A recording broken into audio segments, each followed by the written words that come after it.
Bonjour à toutes et à tous, c'est Vieux Chat. Aujourd'hui, je vais vous présenter le théorème du parapluie par Michael Launay. Il s'agit d'un livre sur les mathématiques. Non, ne fuyez pas, pauvre fou, c'est un ouvrage de vulgarisation qui aborde de manière pragmatique certains apports et certaines problématiques liées aux mathématiques. La lecture en est très facile et les explications sont toujours bien amenées et abondamment illustrées par des exemples de la vie quotidienne, comme le début de l'ouvrage le montre à propos des premiers chiffres les plus présents sur les étiquettes des supermarchés, ou par des anecdotes historiques.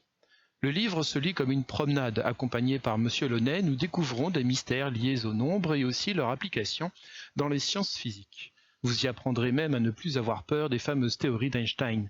Ce que cet ouvrage essaie de faire, c'est de nous ouvrir les yeux sur une réalité que les mathématiques nous aident à décrire, un peu comme si nous nous faisions greffer un sixième sens, nous permettant alors de voir l'invisible.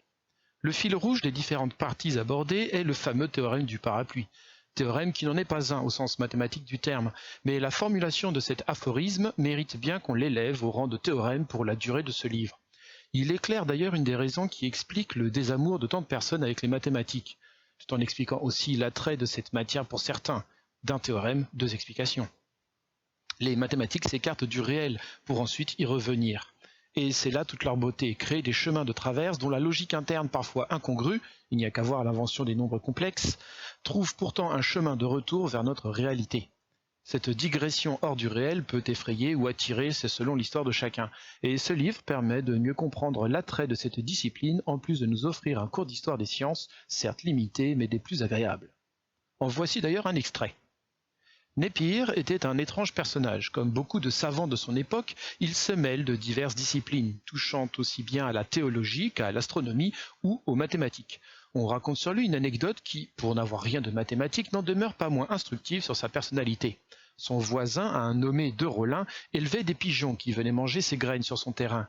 John Napier, agacé, le prévint que s'il ne retenait pas ses volailles, il les lui confisquerait purement et simplement.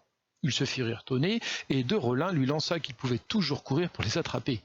Le lendemain matin, il fut stupéfait de voir le mathématicien, un grand sac à la main, en train de capturer facilement tous ces pigeons sans que ces derniers ne cherchent à s'enfuir. Napier avait semé la veille sur tout son terrain des graines imbibées de brandy. Au matin, les pigeons étaient saouls, incapables de voler, prêts à être ramassés.